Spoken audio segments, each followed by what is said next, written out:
Sri Vedanta Syamantaka, the Syamantaka Jewel of Vedanta, by Srila Baladeva Vidyabhusana Prathama Kirana First Ray of Light Pramana Nirnaya Evidence for the Truth 1 May the wonderful moon of Lord Chaitanya, a moon that reveals the eternal form of the Supreme Personality of Godhead, a moon that creates great waves in the flooding ocean of transcendental bliss, a moon that taught the truth to Rupa Goswami and Sanatana Goswami, a moon that removes the darkness, rise in our hearts. Two evidences needed to understand the truth. The philosopher Carvaka accepts only the evidence of direct sense perception, pratyaksa. The Vaisika philosophy accepts both sense perception and logic, anumana. Patanjali and Pseudo, Kapila accept sense perception, logic, words and analogies. Apamana the Mimamsakas accept sense perception, logic, words, analogies and also inference, arthapati, and the impossibility of non-existence, anupalabdi. The followers of the Puranas accept sense perception, logic, words, analogies, inference and the impossibility of non-existence and tradition, hitya, and equivalence, sambhava, as well. We see all these as evidence for the truth.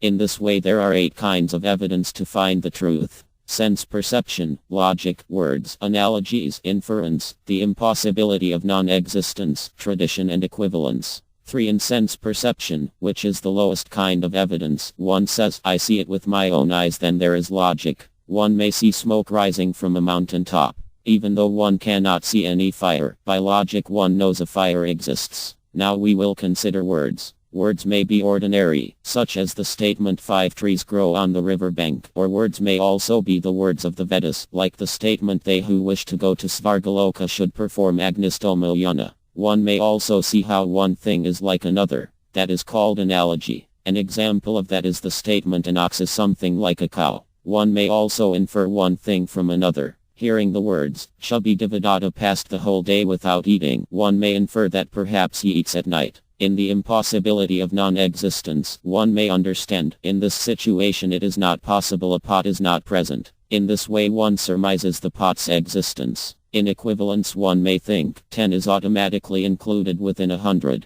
Therefore, if 100 are present, then 10 are also present within it. Tradition is a common understanding. An example is a commonly accepted statement, like the statement, a yakso lives under that banyan tree. Another example is the raising of 10 fingers to signify 10 pots or other objects. In this way there are various kinds of evidence. For among these different kinds of philosophers, Carvaka, who accepts only direct perception as evidence, says, a bewildered fool who is full of doubts cannot understand the truth. Therefore 1 should not accept the opinions of others, for they may only be bewildered fools who are full of doubts and who cannot understand the true situation even when they see it with their own faulty eyes. If such persons try to talk about things beyond the material world, intelligent persons will not believe anything they say. 5 However, in speaking these words Carvaka, even though unwillingly, uses the tools of logic. Therefore he becomes the object of laughter. O Carvaka who accepts only direct sense perception as evidence, why do you sadly sigh as you suspect your wife is pregnant from her paramour? A person who never accepts the word of others, thinking others unreliable fools, and who never accepts the process of logic, of deducing one thing from another, must, because he has abandoned all other sources of knowledge, nevertheless accept the statements of others as truth. O words, sabda, and analogies, apamana, are 2 different kinds of evidence. The Vaisika philosophers accept analogies as evidence. Analogies are different from logic.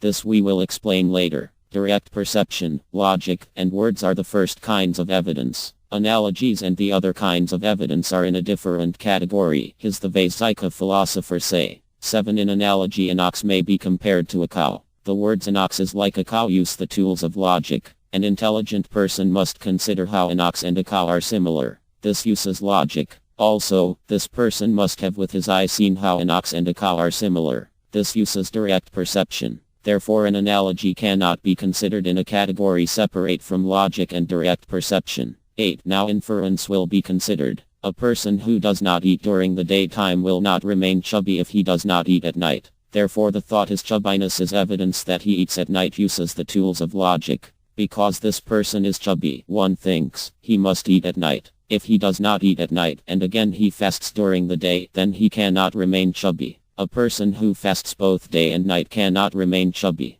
Therefore inference also uses the tools of logic. 9. The impossibility of non-existence is also not a separate kind of evidence. To assume that it is impossible that a pot or other object not be present implies that one has with one's eye seen the situation that demands the pot's presence. Therefore, the evidence called impossibility of non-existence is not different from direct perception. Equivalence, where one says 10 is automatically included within 100, makes use of the tools of logic. Tradition does not become a source of evidence if faith in the speaker is absent. Therefore, tradition is also included within the evidence of Scripture. Ultimately, there are only three kinds of evidence: direct perception, logic, and Scripture. Persons who wish to find the pure truth accept these three as the true kinds of evidence. 10. Sense perception can perceive only what is nearby and gross. It cannot perceive things very near or very far away. For example, the eyes have only limited power to see a bird flying in the sky. Neither can the eye see the mascara with which they are decorated.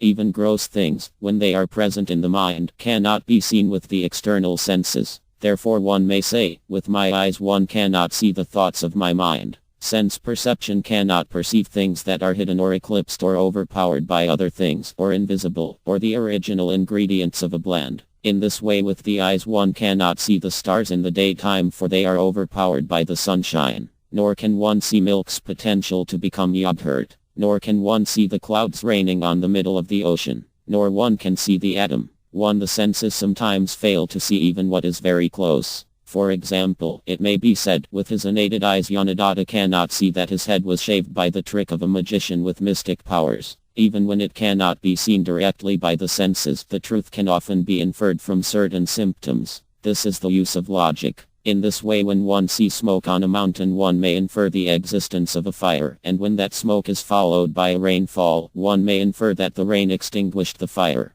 12. When sense perception and logic both fail, other tools may be used to know the truth. In some situation, the nature of the words themselves reveals the truth. Thus, the mountains named Himalaya reveal by their name that snow, Hima, is present on them. Also, the word Ratnalaya, storehouse of jewels, implies that jewels are present at such a place. Also, the jewel Suryakanta tells us by its name that it bursts into flames when exposed to sunlight. The evidence that sound gives in this way is independent of both sense perception and logic. That evidence is not established by sense perception or logic, nor is it refuted by them. Sound is thus our kind friend and counselor. With its help we can see what otherwise would be invisible to us. 13. Thus, in a certain situation one may be told, you are the 10th person. The hearer then knows, one am the 10th person. In this way, sound is a source of knowledge independent of either sense perception or logic. In this way, sound can dispel illusion and establish truth. 14. A mantra physician may chant the mantra Sarpadastvai Visam Nasti. Although you were bitten by a snake, there is no poison in you. Or the mantra Vani Taptam Angam Vani Tapina Samyati. The limb hurt by fire is now soothed. Or the Manira Savarnam Basitam Snigdam. Now you are effulgent like gold. Or the mantra Kamivasadam Tridosignam. The disease is cured by this medicine.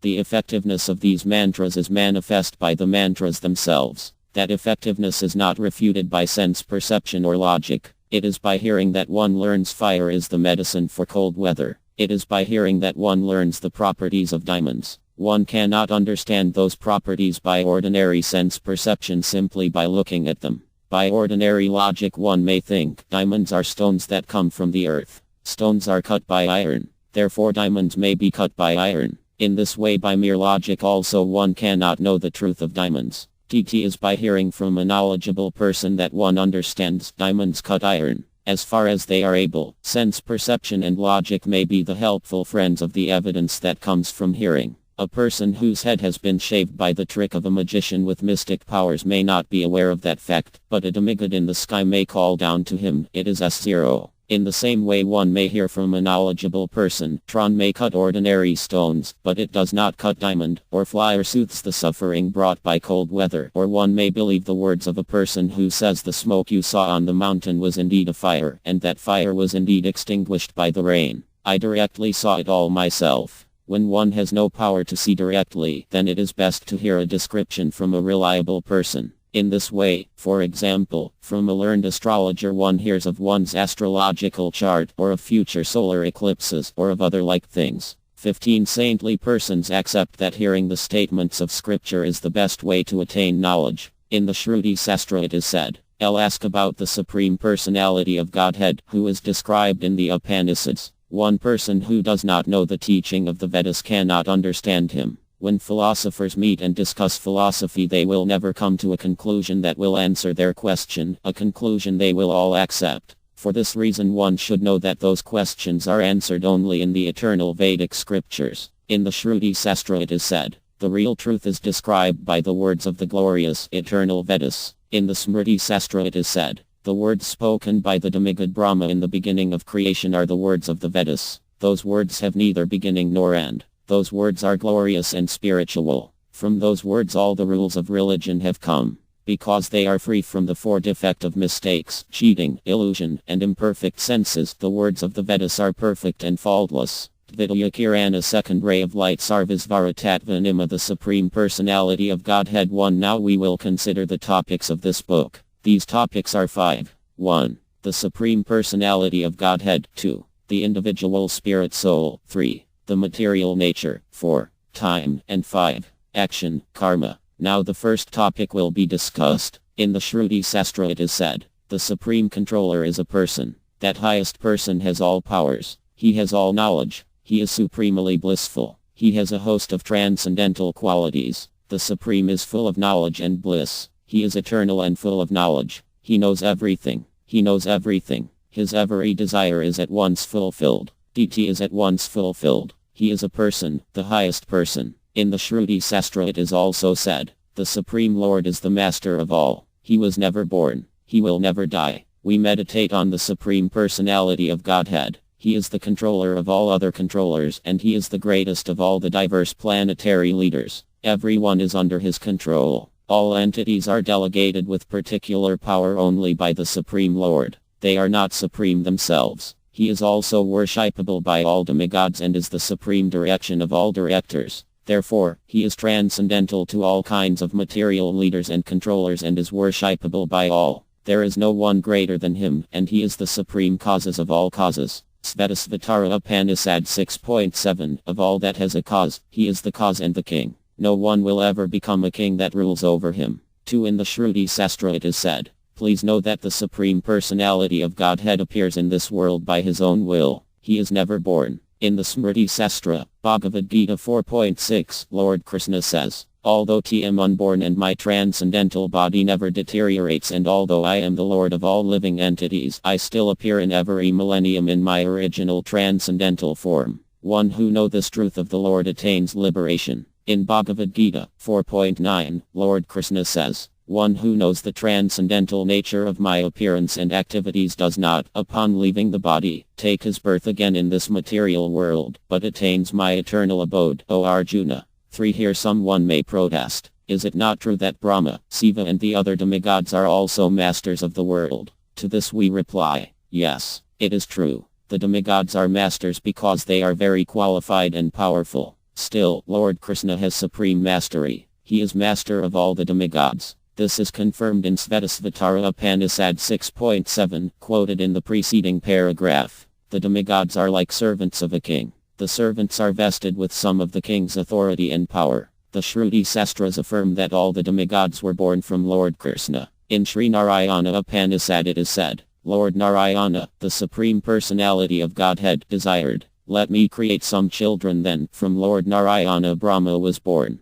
From Lord Narayana Shiva was born. From Lord Narayana Prajapati was born. From Lord Narayana Indra was born. From Lord Narayana the 8 Vasas were born. From Lord Narayana the 11 Rudras were born. From Lord Narayana the 12 Adityas were born. In the Maha Upanishad it is said, in the beginning of the creation there was only the Supreme Personality of Narayana. There was no Brahma, no Shiva. Then Lord Narayana meditated, and from his forehead was born a 3-eyed person holding a trident in his hand. Then Lord Narayana created wealth, truth, celibacy, austerity, and renunciation. In that Upanishad it is also said, Brahma, who has 2 faces, was born from Lord Narayana. For the word Narayana means, the husband of goddess Lakshmi. It is said, the word Narayana means, the husband of goddess Lakshmi. 5. In Sri Vishnu Purana the demigod Brahma says, the creator of the living beings, was born from Lord Narayana's happiness. Shiva, the destroyer of the worlds, was born from Lord Narayana's anger.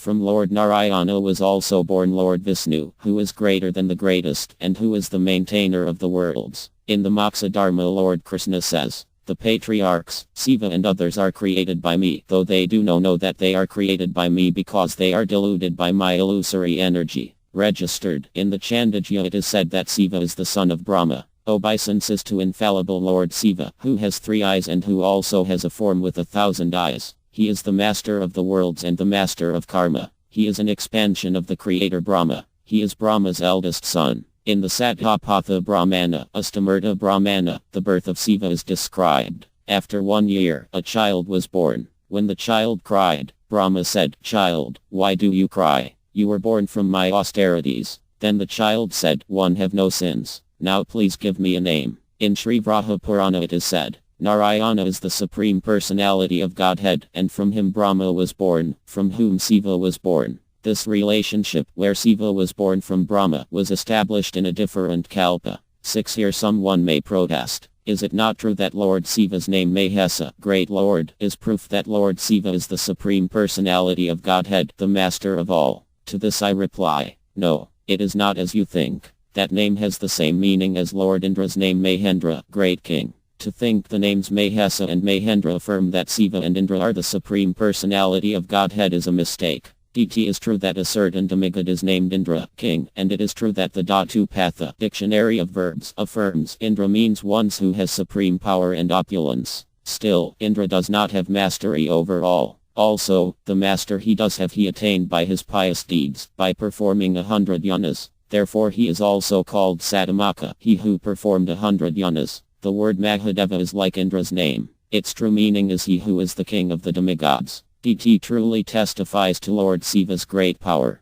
That is its true meaning. The word Maha in Mahesa means great, just as when we say a great tree. 7. In the Mahabharata it is said that Brahma and Siva became masters of the world because they worshipped Lord Vishnu, who is the Yana Purusa, the object of all yanas. After worshipping Lord Vishnu for 1,000 yugas, a certain faithful devotee was born in a lotus flower and attained the post of Brahma, the creator of the worlds. Lord Krishna himself explains, "In ancient times I created Brahma. When Brahma worshipped me, one became pleased and offered him many boons. At the beginning of the Kalpa I allowed him to become my son. Then I gave him mastery over the worlds." In consoling the grieving Yudhishthira, Lord Krishna also said, Lord Siva performed a great Sarvamedha Yana where he offered all living entities, including himself. Lord Siva performed a great Sarvamedha Yana where he offered himself. As a result he became glorious and effulgent. His fame filled all the worlds. 8. The Shruti Sastras explain that because he attained a boon from Lord Krishna, Lord Siva became Pasupati, master of the beastly human beings. Lord Krishna said, "You may ask a boon."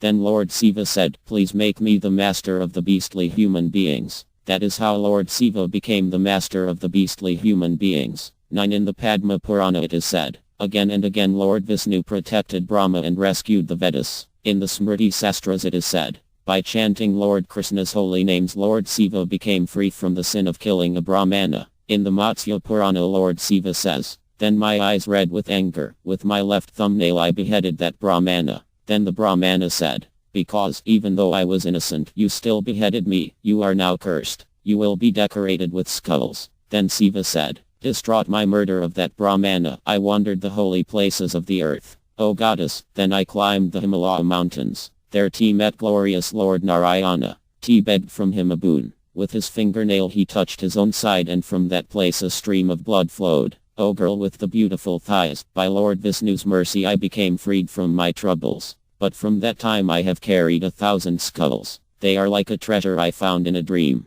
10. Lord Vishnu arranged that invincible Lord Siva would kill the demon Tripura. In the Mahabharata it is said, the Supreme Lord Vishnu touched limitlessly powerful Siva's bowstring. That is how Siva became able to kill the Tripura demon. In the Vishnu Dharma Purana it is said, "O best of the Kuras, as Lord Siva prepared to kill the Tripura demon, Lord Brahma spoke a mystic amulet to protect Lord Siva, an amulet that was a description of Lord Vishnu's transcendental form. In Banasura's battle, Lord Krishna attacked Lord Siva with a yawning weapon. This is described in the Vishnu Purana. Throwing his yawning weapon, Lord Krishna made Lord Siva yawn. Then all the demons were easily killed. Defeated by the yawning weapon, Lord Siva stepped down from the chariot. He had no power to fight. He was defeated by Lord Krishna, whose will is never thwarted. 11 In Sri Ramayana, Lord Parasurama says, seeing Lord Shiva stunned and yawning, the demigods and sages understood that Lord Krishna is more powerful than Lord Shiva. When Lord Shiva was hankering to fight and defeat Nararasi's friend Lord Narayana Ursi, then Lord Brahma advised Shiva to surrender instead to Lord Narayana Ursi. This is described in the Mahabharata. Then Lord Shiva tried to please Lord Narayana. He surrendered to Lord Narayana, the Supreme Personality of Godhead who blesses his devotees. By chanting Lord Krishna's holy names, Lord Shiva was able to neutralize the Kalakuta poison. This is described in the Smriti Sastra. Chanting the mantra Asutananta Govinda Nama, Lord Shiva cupped his hands and drank the poison. 12 At the time of final cosmic annihilation, Brahma and everyone else perishes. Only Lord Narayana remains. This is described in the Shruti Sastra. In the beginning of the creation there was only the Supreme Personality Narayana. There was no Brahma, no Shiva. In the Mahabharata it is said, when Brahma, the demigods, the moving and unmoving beings, and all the worlds are merged in the unmanifest material nature, only the Supreme Personality of Godhead, Lord Narayana, the Master of all, remains. In the Vishnu Dharma Purana it is said, Brahma, Shiva, Surya, Candra, Indra and all the demigods have power given by Lord Vishnu. When the universe is destroyed their powers are removed. Powerless, they rush to destruction. 13 In the Vishnu Purana it is said, the individual spirit souls and the manifest and unmanifest material nature, which is called Maya, all merge into the Supreme Personality of Godhead at the time of cosmic devastation. At that time everything rests in the Supreme Personality of Godhead, whose name is Vishnu, and who is glorified in the Vedas and Vedanta. In Srimad Bhagavatam, 10.3. 25. This prayer is offered to Lord Krishna. After millions of years, at the time of cosmic annihilation, when everything, manifested and unmanifested, is annihilated by the force of time, the 5 gross elements enter into the subtle conception, and the manifested categories enter into the unmanifested substance. At that time, you alone remain, and you are known as Ananta Sesanaga. In this way, because Brahma and Shiva are born from Lord Krishna and also enter into him at the time of cosmic annihilation, it is proved that neither Brahma nor Shiva can be considered the master of Lord Krishna. 14 In this way it is seen that Brahma, Shiva and the demigods are all devotees of Lord Krishna. In Srimad Bhagavatam, 1.18. 21, it is said, who can be worthy of the name of the Supreme Lord but the personality of Godhead Sri Krishna? Brahmaji collected the water emanating from the nails of his feet in order to award it to Lord Shiva as a worshipful welcome. This very dear water, the Ganges, is purifying the whole universe, including Lord Shiva. In Srimad Bhagavatam, 3.28. 22, it is also said, the blessed Lord Shiva becomes all the more blessed by bearing on his head the holy water of the Ganges, which has its source in the water that washed the Lord's lotus feet. In another Purana it is said, one person massages Lord Krishna's feet, another person washes Lord Krishna's feet, another person places to his head Lord Krishna's feet. These 3, who is the best? Please tell me. In the Nrsimha Purana it is said, in ancient times Brahma and all the demigods worshipped Lord Vishnu. It is by Lord Vishnu's mercy that the demigods attained their posts. In the Narayana it is said, manifest in a great variety of forms, the demigods and sages worshipped Lord Vishnu with devotion. Then Lord Vishnu placed them in their respective posts. Some people say, we touch the Ganga's water that falls from Lord Shiva's limbs, for it is very holy and purifying. Some people think the Ganga is holy and purifying because it is touched by Lord Shiva's limbs. That is a foolish idea. These people say this quote means the Ganga is holy and purifying because Lord Shiva carried it on his head. The truth is that Lord Shiva became pure by touching the Ganga, and that is why he has the power to purify others. 15 Here someone may protest. To rescue Samba, Lord Krishna worshipped Lord Shiva. Also, Lord Shiva defeated Arjuna in a duel. This is described in the Mahabharata. To this I reply, Lord Krishna also worshipped Narada and the sages. These actions are part of Lord Krishna's pastimes. Then someone may again protest. On Mount Drona, Vyasa glorified Lord Shiva with 100 prayers. He said Lord Shiva is the cause of all causes. To this I reply, his prayers were in truth addressed to Lord Vishnu, the super soul in Lord Shiva's heart. This must be so, for there cannot be 2 Supreme Personality of Godheads, and no one can be equal to the Supreme Personality of Godhead. In this way the supreme position of Lord Vishnu is proved. One should not be bewildered by reading in some Puranas some statements that Brahma or other demigods have the highest supremacy. Those statements are in Purana meant for persons in the modes of passion or ignorance, and therefore those statements should be rejected. 16 In the Matsya Purana it is said, some religious rules are in the mode of ignorance, some in passion, some in goodness, and some in mixtures of different modes. For the people's benefit the demigod Brahma spoke these 4 kinds of religious rules. In ancient times Brahma recorded these different kinds of religious rules in different Puranas. In them he glorified different deities.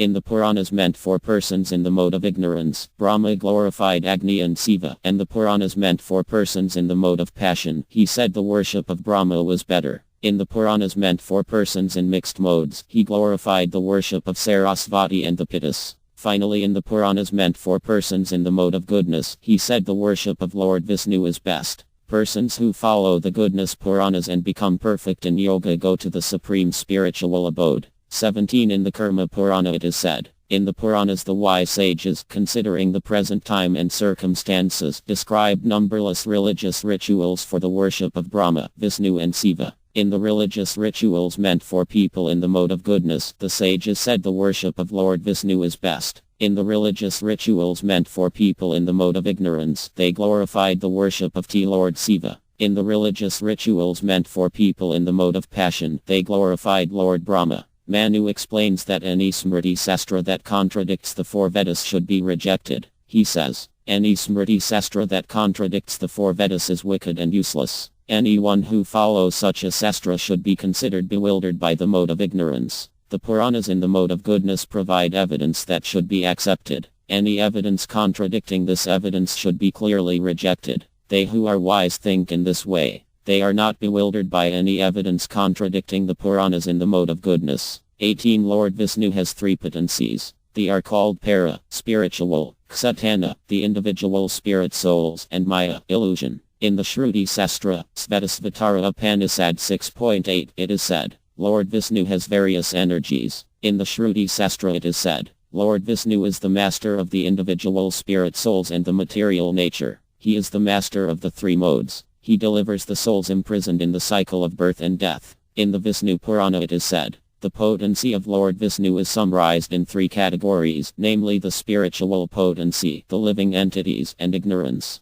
The spiritual potency is full of knowledge. The living entities, although belonging to the spiritual potency, are subject to bewilderment, and the third energy, which is full of ignorance, is always visible in fruitive activities. 19 Using his para, spiritual, potency as the primary force, and using his kshatrana, individual spirit souls, and maya, material elements, potencies as the ingredients, Lord Vishnu created the material world. This is described in the Shruta Sastra. Using parts of himself, the Supreme created the material world. 20 Lord Vishnu's body and cell are not different. Lord Vishnu's spiritual body is described in these words of the Shruti Sastra. Gopalatapani Upanishad 1.10. Lord Krishna's eyes are like lotus flowers. His complexion is like a monsoon cloud. His garments are like lightning. He has 2 hands. He is rich with transcendental knowledge. He is adorned with a garland of forest flowers. He is the Supreme Personality of Godhead.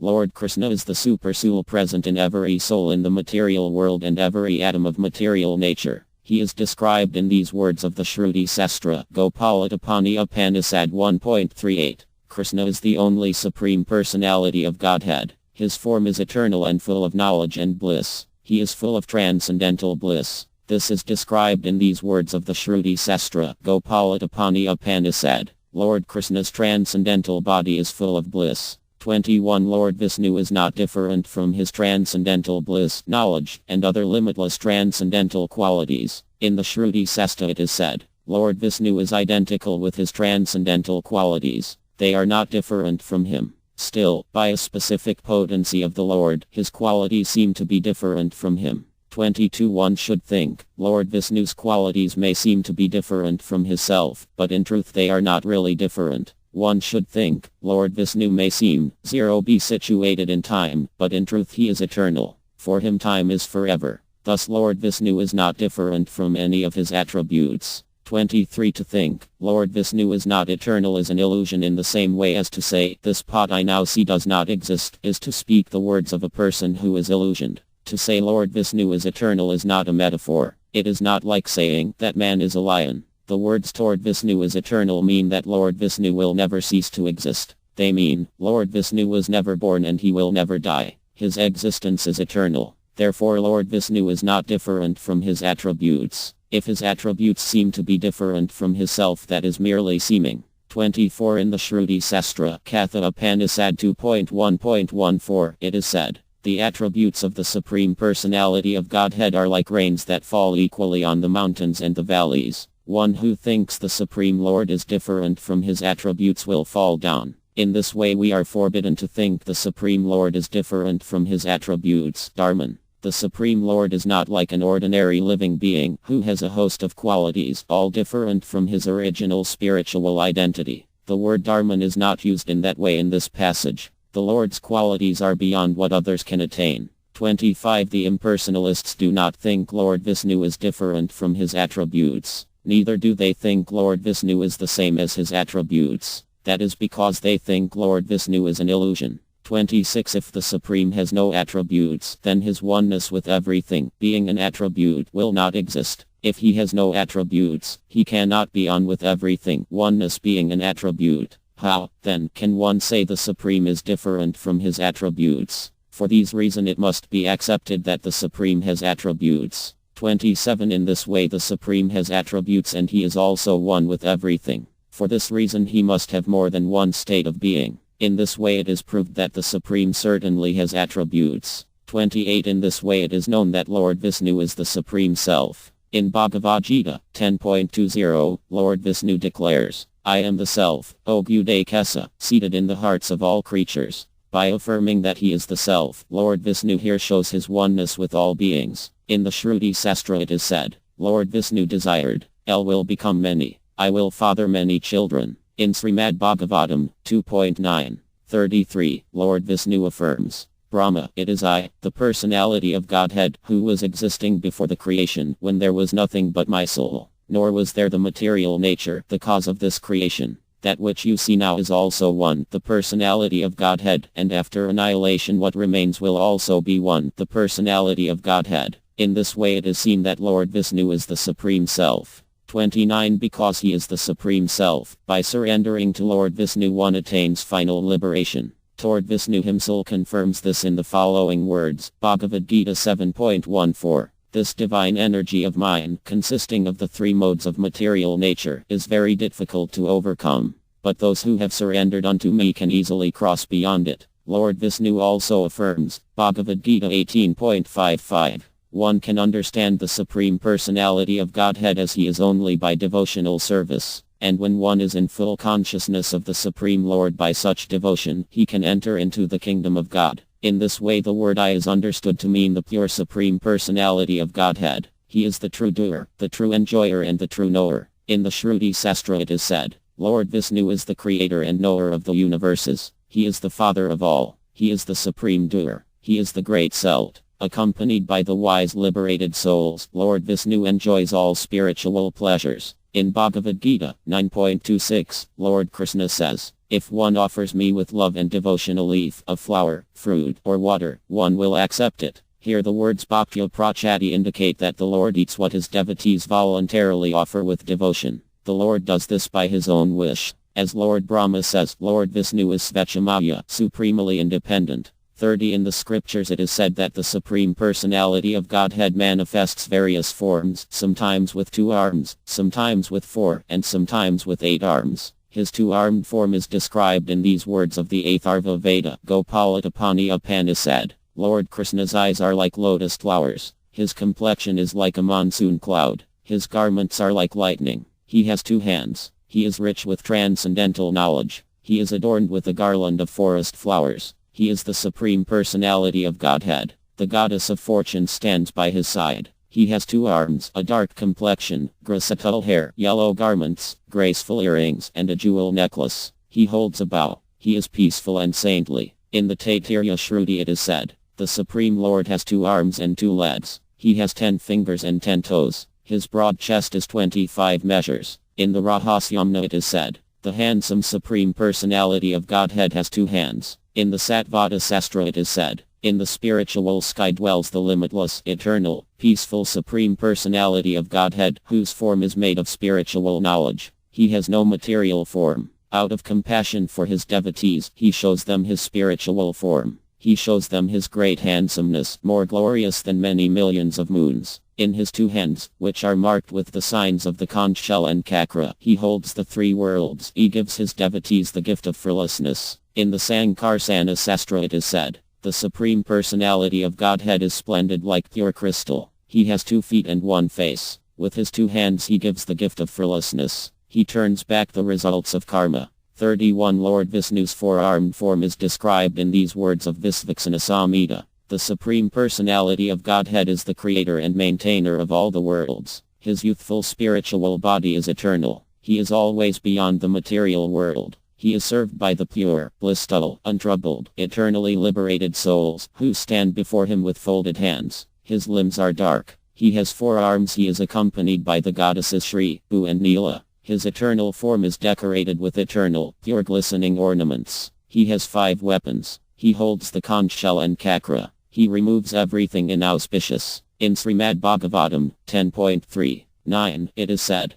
Vasudeva then saw the newborn child, who had very wonderful lotus-like eyes, and who bore in his 4 hands the 4 weapons Sankha, Chakra, Gada and Padma. On his chest was the mark of Srivatsa, and on his neck the brilliant Kaustubhajam. Dressed in yellow, his body blackish like a dense cloud, his scattered hair fully grown, and his helmet and earrings sparkling uncommonly with the valuable gem Vaidurya. The child, decorated with a brilliant belt, armlets, bangles and other ornaments, appeared very wonderful. In Bhagavad Gita 11.46, Arjuna says to Lord Krishna, O universal Lord, I wish to see you in your 4-armed form. The Lord's 8-armed form is described in these words of Srimad Bhagavatam 4.30. 7. Around the neck of the Supreme Personality of Godhead hung a flower garland that reached his knees. His 8 stout and elongated arms were decorated with that garland, which challenged the beauty of the goddess of fortune. With a merciful glance and a voice like thunder, the Lord addressed the sons of King Prasenabhasat, who were very much surrendered unto him.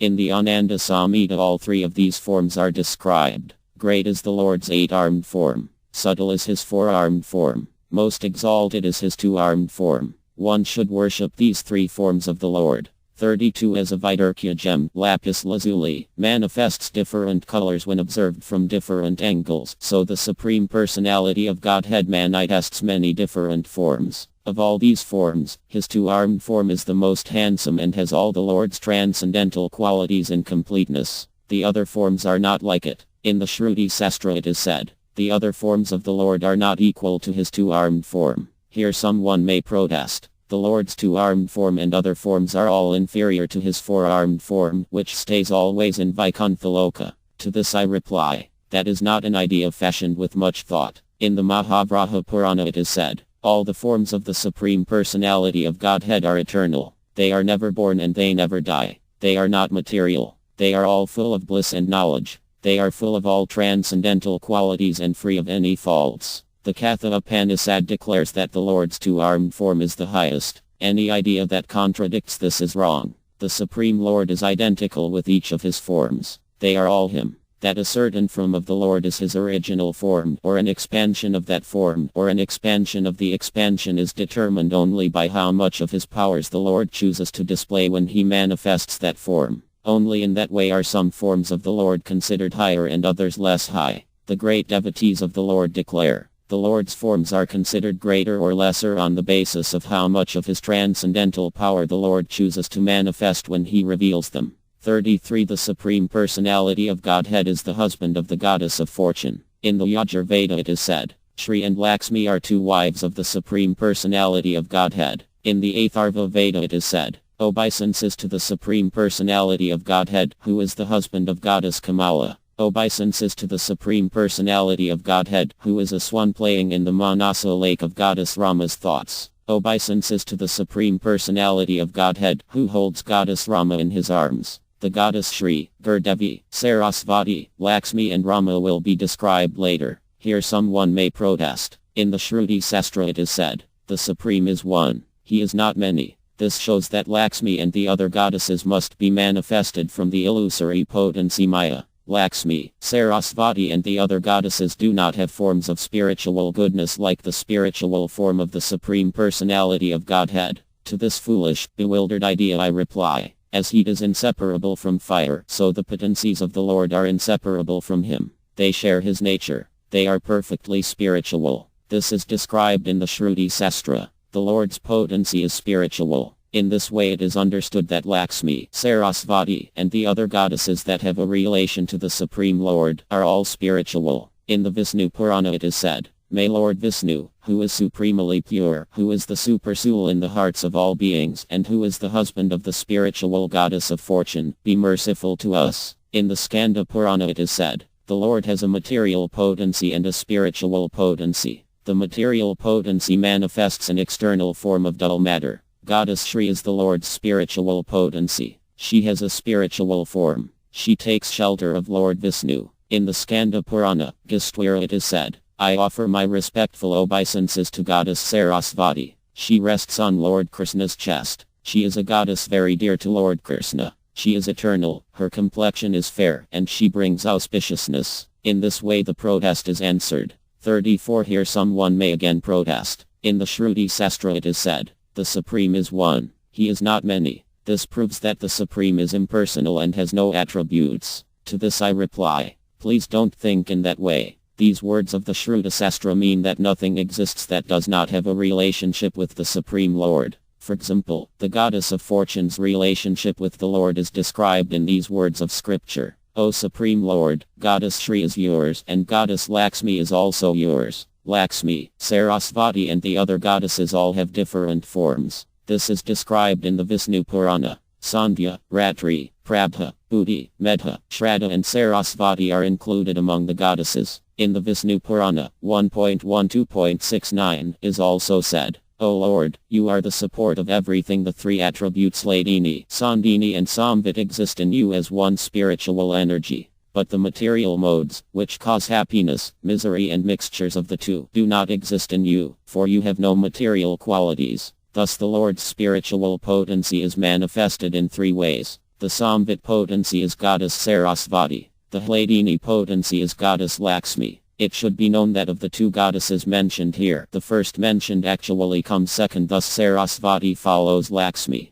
Thus the knowledge potency, Samvit, follows after the pleasure potency, Hladini. 35 Because she is not different from the Supreme Lord, Goddess Lakshmi is also all-pervading. In the Smriti Sastra it is said, "Goddess Lakshmi is the mother of the worlds. She is the constant companion of Lord Vishnu. As Lord Vishnu is all-pervading, so is she." To think that Goddess Lakshmi is different from Lord Vishnu, but still all-pervading, is a false, a heretical idea. In this way the idea that Goddess Lakshmi is an individual spirit soul, like the many millions of other individual spirit souls, if refuted. As Lord Vishnu has limitless transcendental qualities, so does Goddess Lakshmi. In the scriptures it is said, "O Goddess, even ill we had tongues like the demigod Brahma, we still could not describe all your transcendental qualities. O Totaside Goddess Lakshmi, please do not ever abandon your devotees." 36 Her power to give liberation, her power to bring Lord Vishnu under her control, and some other of her transcendental qualities are described in these words of scripture. "O Goddess Lakshmi, you are full of transcendental knowledge. You are the giver of liberation. Who is glorious like you? Your form is made of sacred yanas. O Goddess, the yogis always meditate on you as you rest on Lord Vishnu. For your sake, the people are willing to renounce the three worlds. For your sake they become almost dead. From your glands come wives, children, home, friends, wealth and good fortune. O glorious one, from your glands the people attain the wealth and happiness of this material body. They attain the destruction of their enemies. O Goddess, for persons who have attained your glands, truthfulness, purity, and a host of virtues are not difficult to attain. O saintly one, the people you abandon are truly abandoned. The people you glance on attain all virtues. Even if previously they had no virtues, they attain good family and wealth. They become glorious, virtuous, fortunate, respectable, and intelligent. O Goddess, a person on whom you glance becomes heroic and powerful. O beloved of Lord Vishnu, O mother of the worlds, if you turn away from a person, that person finds all his virtues become sins. When Lord Vishnu assumes different forms, Goddess Lakshmi also assumes different forms and follows him. In the scriptures it is said, When Lord Vishnu assumes the form of a demigod, goddess Lakshmi assumes the form of a demigoddess. When he assumes the form of a human man, she assumes the form of a human woman. In this way she assumes a form to match the form of Lord Vishnu. 37 Sri Radha is the origin of all the forms of goddess Lakshmi. Sri Krishna is the origin of all the forms of Lord Vishnu. In the Purusa Bodhini Upanishad it is said, in the land of Gokula in Mathura Mandala, Lord Krishna resides. At his two sides are Radha and Kandravali. There it is also said, Lakshmi, Durga, and the Lord's potencies are expansions of Sri Radha. Sri Radha's name is hidden in Srimad Bhagavatam 2.4.14, where Srila Sukadeva Goswami says, Lord Krishna is the supreme enjoyer of both the material and spiritual worlds, yet he enjoys his own abode in the spiritual sky. There is no one equal to him because his transcendental opulence, Radhasa, is immeasurable. In the Brihad Gautamya Tantra it is said, the transcendental goddess Srimati Radharani is the direct counterpart of Sri Krishna. She is the central figure for all the goddess of fortune. She possesses all the attractiveness to attract the all-attractive personality of Godhead. She is the primeval internal potency of the Lord. In Srimad Bhagavatam 1.3.28 it is said, all the above-mentioned incarnations are either plenary portions or portions of the plenary portions of the Lord, but Lord Sri Krishna is the original personality of Godhead. In Srimad Bhagavatam it is also said, the eighth son of Vasudeva and Devaki is Lord Krishna, the original personality of Godhead. Tritiya Kirana, third ray of light, Jiva Nirupana, the individual spirit souls. 1. Now we will discuss the individual spirit souls, Jivas. The individual spirit souls are described as tiny particles of spiritual consciousness. In the Shruti Sastra, Mundaka Upanishad 3.1.9, it is said, the soul is atomic in size and can be perceived by perfect intelligence. As atomic souls is floating in the 5 kinds of air, prana, apana, vyana, samana and adana, is situated within the heart and spreads its influence all over the body of the embodied living entities. In the Shruti Sastra, Svetasvatara Upanishad 5.9, it is also said, when the upper point of a hair is divided into 100 parts, and again each of such parts is further divided into 100 parts, each such part is the measurement of the dimension of the spirit soul. The relationship of the Supreme Personality of Godhead and the individual spirit souls is described in these words of the Shruti Sastra, Katha Upanishad 2.2.13 and Svetasvatara Upanishad 6.13. Of all eternal beings one is the foremost. Of all conscious beings one is the foremost. That one foremost eternal conscious being fulfills the desires of all the others. In the Shruti Sastra it is also said, the devotees who worship the Supreme Personality of Godhead attain eternal peace. No one else attains true peace. 2. Some philosophers make the mistake of thinking there is ultimately only one spirit soul and that one spirit soul is the supreme. That the existence of many different souls is an illusion, like chariots or other things seen in a dream. This false idea is clearly refuted in the Shruti Sastra, which clearly states that the many spirit souls are individuals eternally. 3. The individual spirit soul each has his distinct consciousness, knowledge, and qualities eternally. In the Shruti Sastra it is said, the individual souls are all eternal. Each possesses an individual nature that is never destroyed. In the Shruti Sastra it is said, the individual consciousness of each individual spirit soul is never lost. Although he is atomic in size, the individual spirit soul fills with consciousness every part of the external material body. In the Vedanta Sutra it is said, as the sun fills the universe with light, so the individual soul fills the material body with consciousness. In Bhagavad Gita 13.34, Lord Krishna says, O son of Bharata, as the sun alone illuminates all this universe, so does the living entity, one within the body, illuminate the entire body by consciousness. For the individual spirit soul is seen in the word I. In the dreamless sleep that individual identity that is destroyed. Some people may speak in that way about the soul's nature. However, this false idea is refuted by the Shruti Sastra, which affirms the soul's continued individual existence even during dreamless sleep. In the Shruti Sastra it is said, I slept happily. I did not dream. 5. The soul is different from the external material body and from anything else also. Neither does the soul undergo the 6 kinds of transformations that change the material body. In Srimad Bhagavatam 11.28-24, it is said, the individual spirit self is not the external material body. Nor is the self the senses, the demigods, the life, air, water, fire, mind, what is nourished by food, intelligence, nature, false ego, ether, earth, a sense object, or oneness with everything. In Srimad Bhagavatam 11.3.38 it is also said, the individual spirit soul is never born, never dies, never grows, and never decays. He is the knower of the ever-changing material realm. He is eternal. He never ceases to exist. The soul is consciousness. It is a mistake to think the soul is the breath or the material senses. 6. The individual spirit soul is a fragmental part of the Supreme Personality of Godhead. In Bhagavad Gita 15.7, Lord Krishna declares, the living entities in this conditioned world are my eternal fragmental parts. 7. The individual spirit soul is a performer of activities. He perceives the sense objects. He enjoys pleasures. In the Shruti Sastra it is said, the individual spirit soul acquires knowledge. He performs yanas. He performs activities. In the Shruti Sastra it is also said,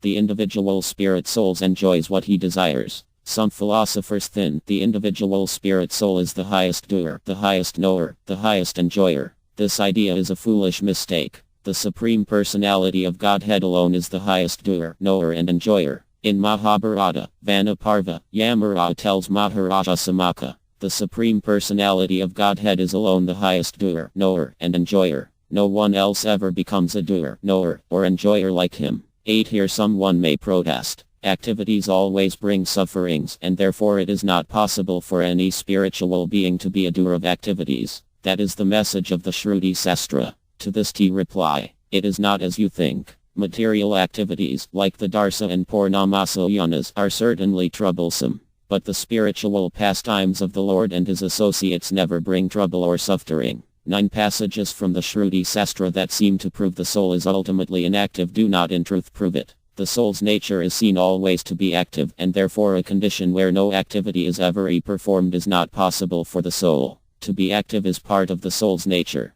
This the sages say. In the same way, passages from the Shruti Sastra that seem to prove that the soul has no changes of thoughts or changes of emotions do not in truth prove it. The soul's knowledge, qualities, and other features may undergo changes. Still, as the sky never changes, so the spirit soul is never affected by the gross material changes that are part of the material world. The soul remains steady in his existence. His existence continues unchanged, even in dreamless sleep, as is seen in the words, I slept happily. T did not dream. In this way it is seen that the soul is completely spiritual in nature. 10. The individual spirit souls are dependent on the Supreme Personality of Godhead. D. In the Vedas it is said, the Lord engages the living entity in pious activities so he may be elevated. The Lord engages him in impious activities so he may go to hell. The living entity is completely dependent in his distress and happiness. By the will of the Supreme he can go to heaven or hell, as a cloud is driven by the air. In Vedanta Sutra it is said, the individual soul is dependent on the Supreme.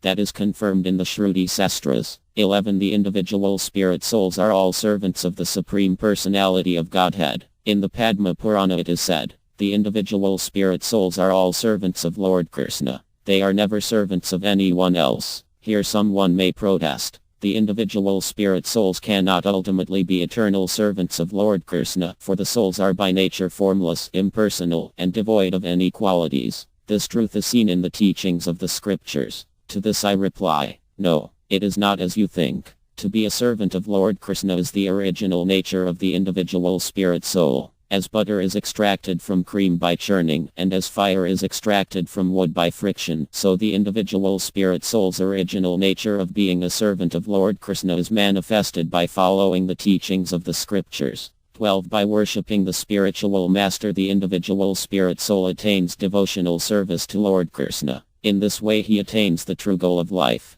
In the Shruti Sastra, Svetasvatara Upanishad 6.38 it is said, only unto those great souls who have implicit faith in both the Lord and the spiritual master are all the imports of Vedic knowledge automatically revealed. In the Shruti Sastra, Brihadaranyaka Upanishad, it is also said, a person who has accepted a true spiritual master knows the spiritual truth. He will attain liberation. He will become very fortunate. In the Shruti Sastra it is also said, by faithfully engaging in devotional service one attains the Supreme. In the Shruti Sastra it is also said, In their meditations the sages see the Supreme Personality of Godhead. In Srimad Bhagavatam 11.3, 21-22, it is said, any person who seriously desires to achieve real happiness must seek out a bona fide spiritual master and take shelter of him by initiation. The qualification of his spiritual master is that he must have realized the conclusion of the scriptures by deliberation and be able to convince others of these conclusions. Such great personalities who have taken shelter of the Supreme Godhead, leaving aside all material considerations, are to be understood as bona fide spiritual masters. Accepting his spiritual master as the deity he worships in his heart, the disciple learns from him the science of devotional service. Lord Krishna, who gives himself to his devotees, is pleased by such a disciple's sincere service. 13. Devotional service is described in the scriptures. In the Shruti Sastra it is said, a saintly Brahmana places his thoughts on the Supreme Personality of Godhead. After they attain liberation, the individual souls continue to worship the Supreme Personality of Godhead. In the Shruti Sastra it is said, the liberated souls sing the praises of the Supreme Personality of Godhead. In the Shruti Sastra, RG Veda 1.22.20, it is also said, the personality of Godhead Vishnu is the absolute truth, whose lotus feet the demigods are always eager to see. 14. In this way it is seen that the Supreme Personality of Godhead is handsome and glorious like the moon. He possesses a great host of transcendental qualities, powers, and opulences. He eternally possesses these transcendental qualities to an infinite degree, and the individual spirit souls eternally possess similar transcendental qualities to an infinitesimal degree. That is the eternal distinction between the Supreme Personality of Godhead and the individual spirit souls. This truth is proved in all the scriptures. 15. Here someone may protest. What are you saying?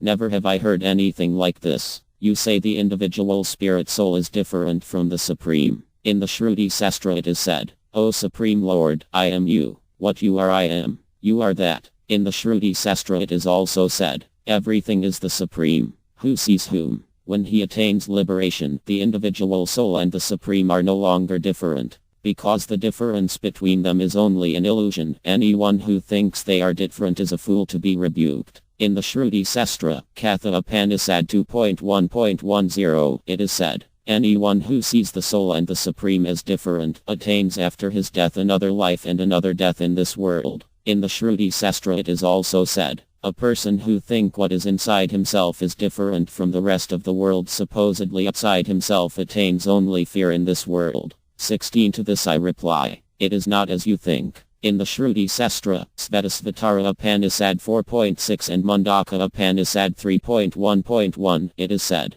the individual spirit soul and the supersoul, personality of Godhead, are like two friendly birds sitting on the same tree. One of the birds, the individual atomic soul, is eating the fruit of the tree, the sense gratification afforded to the material body, and the other bird, the supersoul, is not trying to eat these fruits, but is simply watching his friend. In the Shruti Sastra, Katha Upanishad 2.1.15, it is also said, when pure water is poured into pure water, the two waters become like each other. O wise Nachiketa, please know that the individual soul is like that. After liberation he becomes glorious like the Supreme Lord. In the Shruti Sastra, Mundaka Upanishad 3.1.3, it is also said, liberated from the material world, the individual soul becomes like the Supreme. In this way it is seen that after liberation the individual spirit soul become like the Supreme Personality of Godhead. Although they are like each other, the Supreme Lord and the individual spirit soul are still different persons. 17. That after liberation the individual spirit soul remains different from the Supreme Personality of Godhead is confirmed in the Smriti Sastra. In the Shruta Sastra, Bhagavad Gita, Lord Krishna affirms,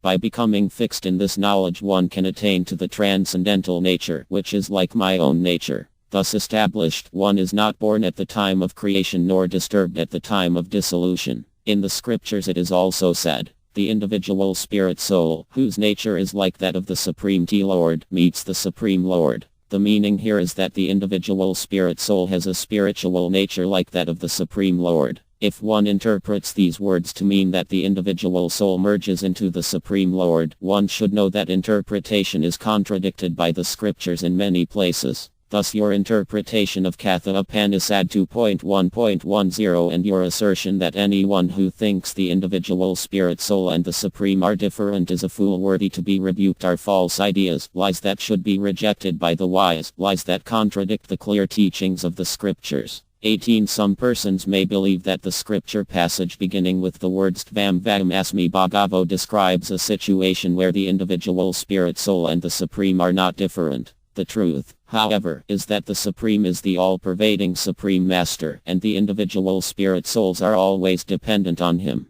For his life breath, for his ability to speak, and for other things also, the individual soul is always dependent on prana, life breath. This is described in the following discussion of prana, life breath, in Chandogya Upanishad 5.1.15. It is not said the words independently speak, nor is it said the eyes independently see, nor is it said the ears independently hear, nor is it said the mind independently thinks. It is the prana, life force, that arranges speech, sight, hearing and thought. That the Supreme Lord is present everywhere is described in these words of the Smriti Sastra, Vishnu Purana. Whoever comes before you, be he a demigod, is created by you, O Supreme Personality of Godhead. You are the creator of the universes. You are present everywhere. In Bhagavad Gita 11.40, Arjuna tells Lord Krishna, O Lord, you are all-pervading, and thus you are everything. Thus the scripture passage beginning with the words Tvam Vam Asmi Bhagavo means that the Supreme Personality of Godhead is all-pervading, present in the bodies, senses, and all else of even the liberated souls. In this sense the Supreme Personality of Godhead is everything.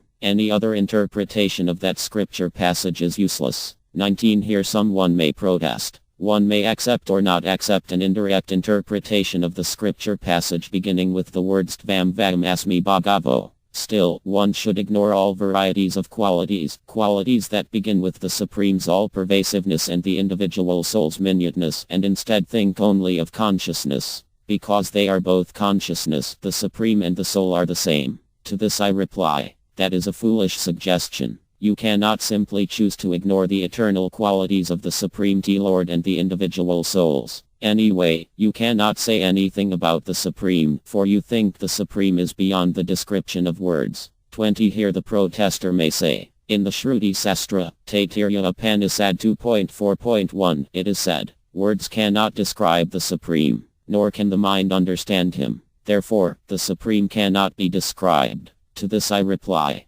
please do not think in that way. This passage means that the Supreme cannot be described completely, not that he cannot be described at all. In Srimad Bhagavatam it is said, no one can describe the Supreme Lord completely. In the Shruti Sastra it is said, all the Vedas meditate on the feet of the Supreme Lord. In Bhagavad Gita 15.15, Lord Krishna affirms, by all the Vedas I am to be known. The idea that the word apra in Taittiriya Upanishad 2.4.1 means that the Supreme is beyond the descriptive power of words is refuted by all the quotes from the scriptures. 21. Here someone may protest. The individual spirit soul is the Supreme reflected in ignorance. In the Shruti Sastra it is said, as the sky, which is one and undivided, is present in many different clay pots, and as the sun, which is one, is reflected in many different bodies of water, so the Supreme Self, which is one, is present in many places simultaneously. When the clay pot is broken, the air within the pot merges with the great totality of air. In the same way, when material ignorance is destroyed, the soul understands that he is actually the Supreme. In this way the philosophy of Advaita, oneness, is proved. To this I reply, those words are all lies. His ideas, that the all-powerful Supreme is cut into many tiny pieces to form the individual spirit souls, or that the Supreme is like the air in the sky, or that the all-pervading Supreme is like a sun in the sky, a sun reflected in ignorance, are all very foolish. They who know the truth of the Vedas never believe the mistaken ideas of the Advaita philosophy. 22. Here someone may protest. The pure conscious spirit being is one and undivided. The idea that spirit is divided into the Supreme Lord and the individual souls comes only from ignorance. That ignorance is like the darkness that covers the sky at night. When the darkness is dispelled, then the idea that the Supreme and the individual soul are different is cast away. Then it is known that there is only one spiritual conscious being. 23. To this I reply, these are only rash, unsubstantiated claims. These descriptions of illusion are not appropriate. It is true that darkness sometimes covers the sky. But the darkness of ignorance never covers the pure knowledge possessed by the Supreme Lord. How will the knowledge possessed by the Supreme be dispelled? What will be changed? Will the knowledge supreme has be changed, or the state of existence in which the Supreme is situated be changed? Because he is eternal, the Supreme cannot fall into illusion. Because he is eternal, the Supreme does not change the state in which he exists. If the Supreme is never illusioned, how can his illusion be dispelled? Only our misconceptions about him can be dispelled. Here the classic example of a misconception is the idea that the glittering surface of a seashell is made of silver. 24. Here someone may protest. The idea that the Supreme and the individual soul are different is a useless idea not supported by the statements of the scriptures. If in the scripture such descriptions are sometimes seen, they are only approximate and incomplete descriptions of the truth. They are like the statements: in the morning the sun rises from the eastern ocean, and in the evening the sun enters the western ocean. Such a statement is only an inaccurate approximation, for the sun never actually rises from or enters either of those oceans. To this I reply, those statements are all foolish. In the Shruti Sastra, Svetasvatara Upanishad 1.6 and 4.7, it is said, a swan wanders in the great circle of material life. When he learns that he is different from the Supreme Personality of Godhead and become active in his service, the swan attains immortality. Although the two birds are on the same tree, the eating bird is fully engrossed with anxiety and moroseness as the enjoyer of the fruits of the tree. But in some way or other he turns his face to his friend who is the Lord and knows his glories. At once the suffering bird becomes free of all anxieties. In this way it is seen that the idea that the Supreme and the individual souls are one is an idea refuted by scripture and also by common sense. The scriptures clearly state that the Supreme is all-powerful and all-pervading, and the individual spirit souls are infinitesimal. The idea that the Supreme and the individual souls are not different is an illusion, like the illusion of thinking a horn can sprout from a human head. This idea that the Supreme and the individual souls are not different is refuted in the Shruti Sastras, which declare that the Supreme is all-powerful and the individual souls are subordinate to him and depend upon him. That is the relationship of the Supreme and the individual spirit souls. 25. Are the individual souls identical with or different from the Supreme? The idea that the individual souls are not different from the Supreme, and therefore the idea that the conception that they are different is false, is not accepted as truth in the Shruti Sastras. On the other hand, in many places the Shruti Sastra affirm that the individual spirit souls are indeed different from the Supreme. The Shruti Sastras affirm that the Supreme is never lowly and fallen. He is eternally situated in perfection. 26. The idea that the individual spirit souls are not different from the Supreme is never taught in the Shruti Sastras. If the individual spirit souls are not different from the Supreme, then teacher, taught, and knowledge that is taught all have no meaning, for then the teacher and the taught are not different persons. 27. Here someone may protest. To see that the individual souls are different from the Supreme is like seeing a mirage. Therefore there is no need of a teacher, and your objection about the teacher is not valid. To this I reply, these are foolish words. Your example refutes itself. A mirage exists only because water is present in another place. You use the example of a mirage to describe something that does not exist at all, to say that the difference of the individual souls and the Supreme does not exist at all. Therefore the conclusion is that in your philosophy there is neither teacher nor taught, nor is there any teaching that can be learned. 28. Here someone may protest. Out of ignorance one imagines that the material universe exists, even though the material universe is actually the pure Supreme. This is like mistaking a rope for a snake. In this way the Advaita, oneness, philosophy is proved. To this I reply, his arguments have not been made with care and attention. They fall apart on careful analysis. Who is the person that mistakes a rope for a snake? If you say it is the Supreme, then that is not possible, for the Supreme is always situated in transcendence and always full of knowledge. If you say it is the individual spirit soul, then that is not possible either, for in your conception the individual soul is the Supreme. 29. Are these examples appropriate or not? They are not appropriate to understand the nature of the Supreme Personality of Godhead, for these examples are themselves different from his nature. Still, the foolish people who push these examples forward do not see their own folly. A fool does not think himself a fool. His Supreme Personality of Godhead is beyond the cause and effect of this material world. Therefore even a philosopher armed with the 8 mystic powers cannot understand him. The example of the air in the clay pots and other like examples are all drawn from the world of causes and effects, of space, time and material actions, and thus they have no bearing on the Supreme Person who is beyond that world. These examples are all like so many fantasies, like flowers imagined to float in the sky. The Supreme Personality of Godhead is beyond the material world. He is not understood by examples drawn from the material world of three things, of causes, effects, and causes and effects mixed together. 30. Employing his spiritual potency, Parasakti, the Supreme Personality of Godhead is the remote cause, Nimitta, of the material world. Employing his Pradhana Sakti and other material potencies, he is the immediate cause or ingredient, Apadana, of the material world. Because he is himself the ingredient of which the material world is made, the material world is actually spiritual in its nature. That he is the ingredient of the world is confirmed in these words of the Shruti Sastra. The Supreme Personality of Godhead desired, I will become many, will father many children. On Lord Vishnu's order, Brahma performed austerities. Empowered by his austerities, Brahma created this material universe. In the Shruti Sastra, Isa Upanishad 8, it is said, such a person must factually know the greatest of all, who is an embodied, omniscient, beyond reproach, without veins, pure and uncontaminated, the self-sufficient philosopher who has been fulfilling everyone's desire since time immemorial. In the Shruti Sastra it is said, the Supreme Personality of Godhead personally created this material world. In the Vishnu Purana it is said, O best of the sages, the Supreme Personality of Godhead created both the material world and the eternal spiritual world. Pretending to take birth and to die, he appears in this world and then disappears. In the Mahabharata it is said,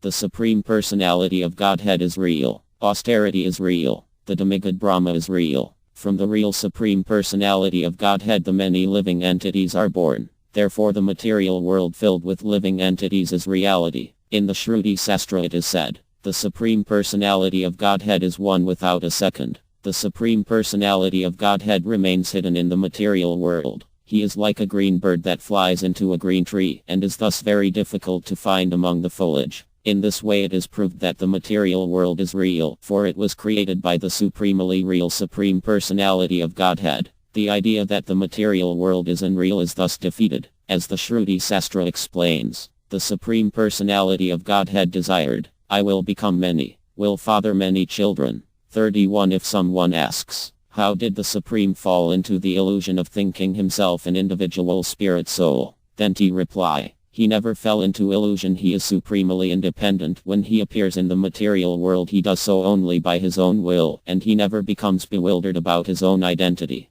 Because his knowledge is eternally perfect, he never thinks himself an individual soul, or a true resident of the material world. In the scriptures it is said, it is a mistake to think the Supreme is like the ordinary people of this world. The Supreme is eternal and unchanging. In this way it is proved that the Supreme Personality of Godhead is never illusioned and is never like the ordinary residents of the material world. He is always spiritual and beyond the material world. As the silvery glitter on a seashell is different from actual silver purchased in the marketplace, so the Supreme Personality of Godhead is different from the individual spirit souls. In this way it is proved that the individual souls are all different from the Supreme Personality of Godhead. They are all his servants. Katartha Kirana, fourth ray of light, Prakrititva Nirupana matter 1. Now we will discuss material nature, Prakriti. The material nature is said to be the resting place of the three modes that begin with goodness. In the Shruta Sastra, Kulika Upanishad, it is said,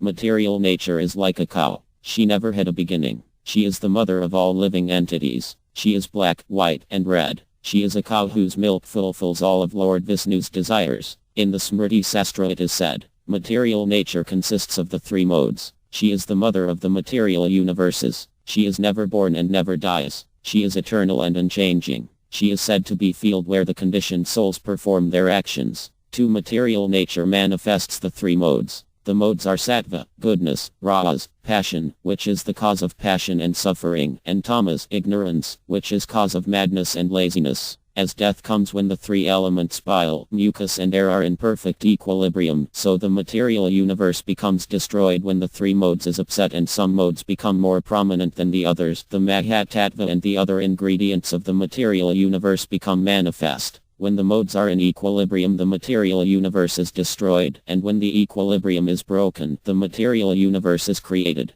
These activities repeatedly create and destroy the material universes. In this way, the three modes become the causes of various material transformations. In the Vishnu Purana it is said, the Mahatattva, primordial material nature, is divided into the three modes: goodness, passion and ignorance. 3. In the material nature, false ego, ahankara, is manifested. False ego is the cause of the soul's misidentification with the external material body. False ego is manifested in 3 ways: in goodness, passion and ignorance. These 3 kinds of false ego are also called Vikarika, goodness, Tayasa, passion, and Buddha, ignorance. From the different kinds of false ego in the different modes, various things are manifest. From false ego in the mode of goodness are manifest the mind and the demigods that control the senses. From false ego in the mode of passion are manifest the 10 senses. From false ego in the mode of ignorance are manifest the 5 kinds of sense objects, beginning with ether. This is described in the following words of Srimad Bhagavatam 11.24.6.8. From the Mahatattva, the bewildering false ego is born. The 3 kinds of false ego are Vikarika, false ego in goodness, Tayasa, false ego in passion, and Tamasa, false ego in ignorance. False ego is the cause of the mind, senses and sense objects. False ego is present in both spirit and matter. From false ego in the mode of ignorance the sense objects were born. From false ego in the mode of passion the senses were born. From false ego in the mode of goodness the mind and the 11 demigods were born. In Srimad Bhagavatam 3.26.23-24 it is also said, the material ego springs up from the Mahatattva, which evolved from the Lord's own energy. The material ego is endowed predominantly with active power of 3 kinds: good, passionate, and ignorant. It is from these 3 types of material ego that the mind, the senses of perception, the organs of action, and the gross elements evolve. In this verse the word ka and means all of them in the same sequence. For the gist is this: the senses are of 2 kinds, the internal senses and the external senses.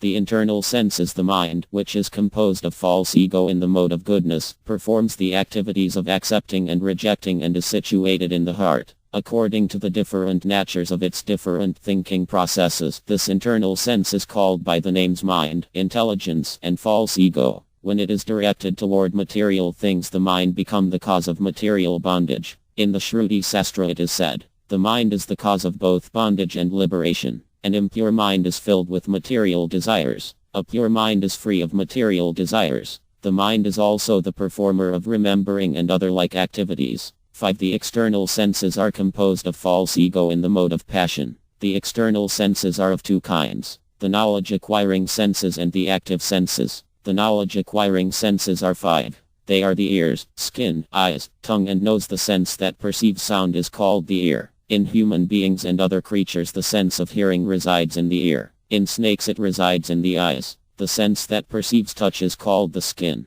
The sense of touch is present in every part of the body's external covering, with the sole exceptions of the nails and hair and other like places. To the degree life is present in the body's external covering, to that degree the sense of touch is present. The sense that perceives form is the eye. The sense that perceives taste is the tongue. The sense that perceives smell is the nose. 6. The ears and other knowledge-acquiring senses perceive sense objects in the ether and the other 5 elements. These senses and elements are all material. The mind, life, air, prana, and speech are thus manifest in the elements earth, water, and fire. They are described in these words of the Shruti Sastra. O gentle one, mind is related to earth, breath is related to water, and speech is related to fire. 7. The second group of senses, the active senses, are also 5 in number. They are the voice, hands, feet, genital and anus. The voice is the sense that creates speech. DT is situated in the throat, chest, and related places. In the Vedabhusana it is said, the different syllables are created in 8 places: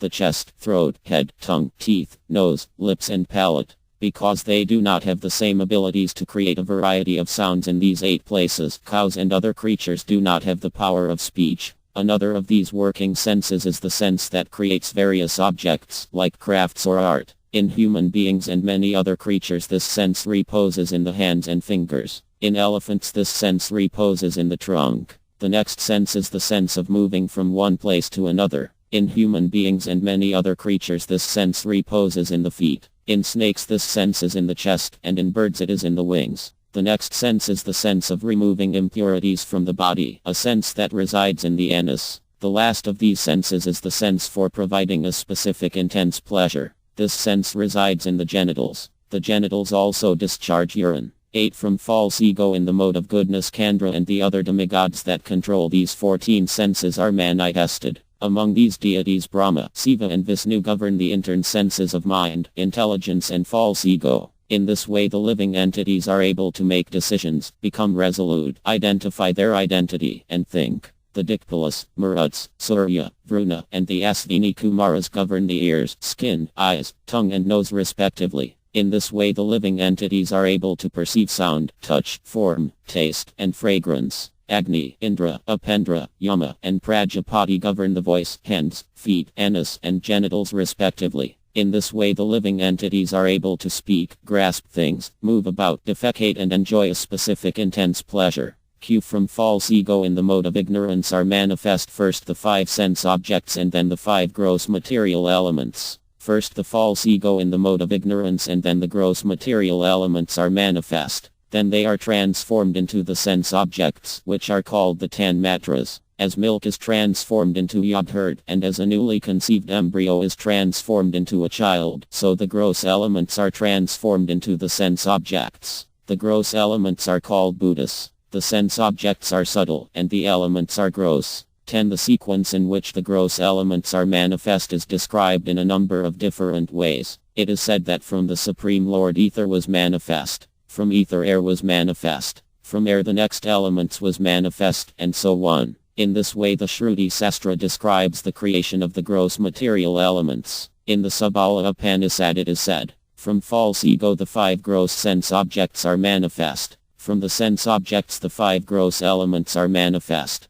This is also described in the Gopalatapani Upanishad. From false ego the 5 sense objects are manifest. From the sense objects are manifest, one after another, the gross material elements. This is described in the Gopalatapani Upanishad. From false ego is manifest sound. From sound is manifest ether. From ether are manifest sound and touch. From ether is manifest air. From air are manifest sound, touch, and form. From air is manifest fire. From fire are manifest sound, touch, form, and taste. From fire is manifest water. From water are manifest sound, touch, form, taste, and fragrance. From water is manifest earth. 11. The 5 elements have specific qualities. Ether has sound and touch. It does not have any other sense objects. Air has coolness to the touch, but it does not have fragrance or warmth. Fire had warmth and light. Water has coolness to the touch, but it does not have fragrance. Earth has fragrance.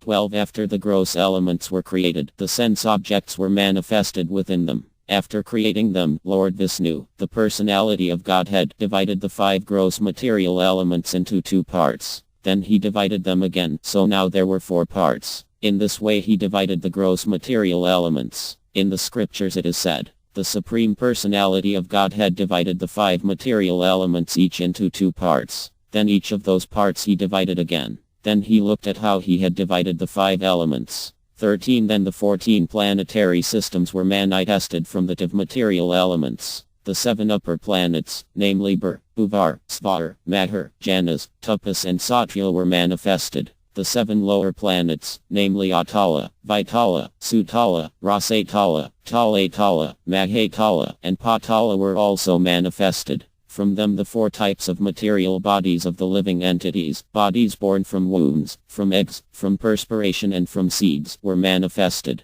Human beings, cows, and other like creatures are born from wombs. Birds, snakes, and other like creatures are born from eggs. Lice, mosquitoes, and other like creatures are born from perspiration. Trees, bushes, and other plants are born from seeds. 14. In this I have given a general description. It is not possible here to give many details. Then the sun was placed in the sky and made to rise in the east. Then the directions of outer space were created. 15. Prana, life breath, is not a separate element. It is included within air, Vayu. Prana is of 5 kinds. Prana, Apana, Samana, Udayana, and Vyana. The different parts of material nature, from Mahatattva to the element earth, may be considered a single whole. Still, when the different activities of material nature are performed, they may be considered separate units. 16. The 8 elements are transformed into 16. By the Lord's potency the false ego is transformed into sound. From sound sky and touch are manifest.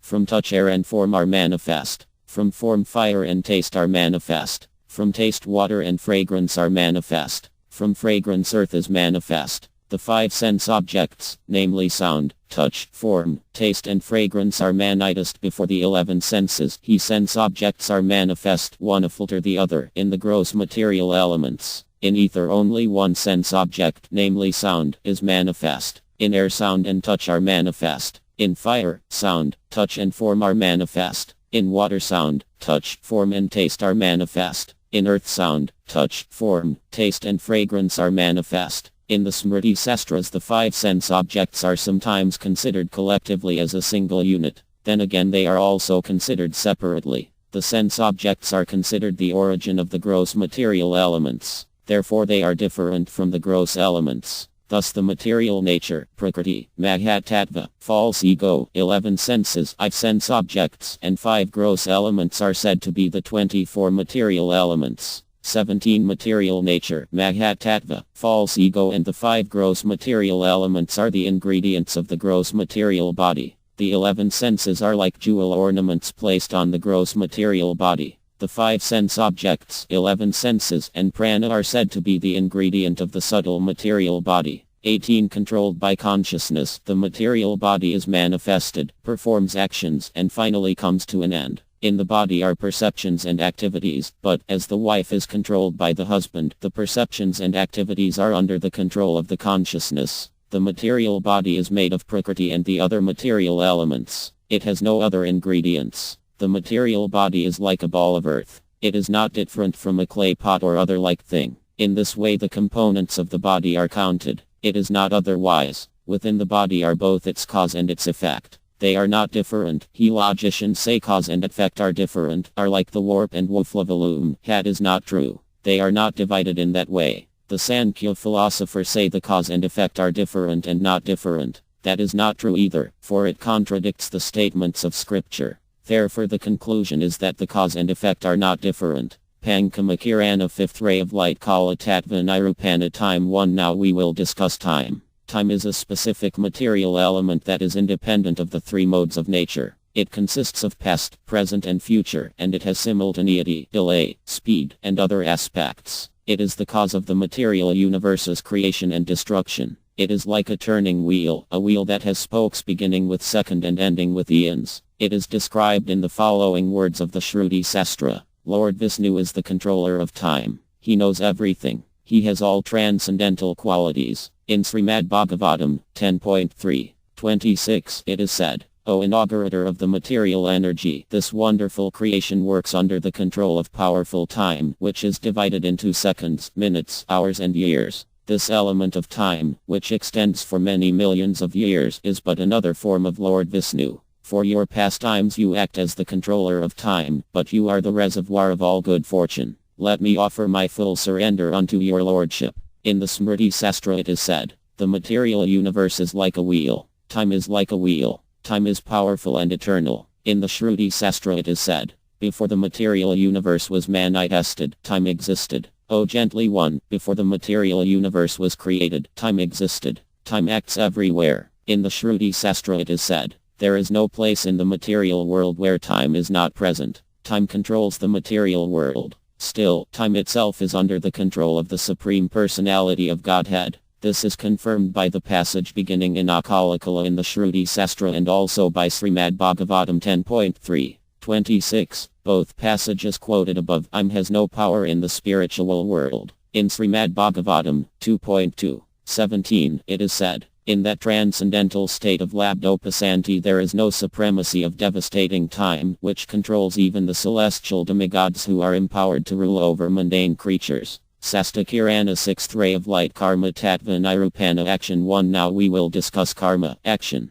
Some actions have piety as their goal. Other actions have material pleasures as their goal. Some actions bring reactions that are dormant like seeds. In other actions the reaction have already begun to sprout. In Vedanta Sutra it is said, if someone says, Before the material world was created there were no activities. Then I reply, no, that is not true. Activities are eternal. They never had a beginning. Activities are of two kinds, auspicious and inauspicious. Inauspicious activities are activities forbidden in the Vedas. Those activities bring unwanted results. They led the performed to hell. Auspicious activities are activities encouraged by the Vedas. These activities bring the fulfillment of specific desires. For example, if one desires to reside in Svargaloka, one should perform Ajayati Stomyana. Chanting the Gayatri mantra and performing Agnihotras are examples of auspicious activities that to be performed regularly. Performing a specific yana to obtain a son is an example of an auspicious activity meant for a specific occasion.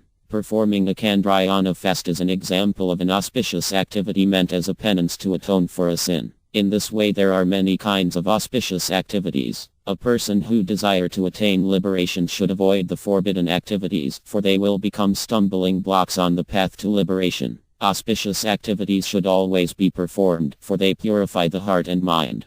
Transcendental knowledge destroys the reactions of all auspicious and inauspicious deeds. In the Chandogya Upanishad it is said, therefore a person situated in transcendental knowledge is never touched by karmic reactions. As a ball of cotton burns in a fire, so all his sins are burned to ashes. As a lotus leaf is always untouched by water, so a person situated in transcendental knowledge is always untouched by sinful reactions. In this way both sinful and pious karmic reactions are destroyed. In Brihadaranyaka Upanishad it is said, crossing beyond both pious and sinful karmic reactions, one attains liberation. In this way a person situated in transcendental knowledge crosses beyond both pious and sinful karmic reactions. This means that all his karmic reactions are destroyed. He is freed of all past karmic reactions. 3. When by transcendental knowledge one becomes free of past karmic reactions, one attains the lotus feet of Lord Krishna. Enjoying eternal happiness, one eternally stays with him in the spiritual world. One never returns to the material world. In the Shruti Sastra it is said, a person who knows the Supreme attains the spiritual world. In the Shruti Sastra, Svetasvatara Upanishad 3.8 it is said, I know that Supreme Personality of Godhead who is transcendental to all material conceptions of darkness. Only he who knows him can transcend the bonds of birth and death. There is no way for liberation other than this knowledge of that Supreme Person. In the Shruti Sastra it is said, one who goes to the spiritual world enjoys all spiritual pleasures there. He never returns to this material world. For knowledge is of two kinds, knowledge of the visible world and knowledge beyond the visible world. These two kinds of knowledge are called paroksa and aparoksa respectively. A paroksa knowledge is full of transcendental bliss. That knowledge is the same as devotional service. In Gopalatapani Upanishad it is said, the Supreme Personality of Godhead, who is eternal and full of transcendental knowledge and bliss, is attained by devotional service. Many devotees have directly attained the Supreme Personality of Godhead. Associating with great devotees and performing the pure devotional activities that begin with hearing and chanting the T Lord's glories, they became purified at heart and attained shelter at Lord Krishna's feet. In Srimad Bhagavatam 2.2:37 it is said, those who drink through oral reception, fully filled with the nectar and message of Lord Krishna, the beloved of the devotees, purify the polluted aim of life known as material enjoyment and thus go back to Godhead, to the lotus feet of Him, the personality of Godhead. 5. These 5 truths are described in the words of Sri Vishnu Purana. O Brahmana, the material nature and the individual spirit souls are both different from the transcendental form of the Supreme Personality of Godhead. The material world is created and destroyed by time. The living entities attain the results of their own actions. A person who knows these 5 truths, who is rich in the devotional activities described in the scriptures, and who is pure at heart attains Lord Krishna's feet. At Lord Krishna's feet he is eternally glorious and happy. Epilogue. May Lord Krishna, who manifested in this world as Lord Chaitanya Mahaprabhu, and whose mercy purified and delighted Gajendra and Maharaja Prataparudra, reside always in our hearts. Chanting the names Radha Damodara, a certain Brahmana offers this Vedanta Syamantaka to Srimati Radharani. He hopes this book will please her. Thus ends Sri Vedanta Syamantaka.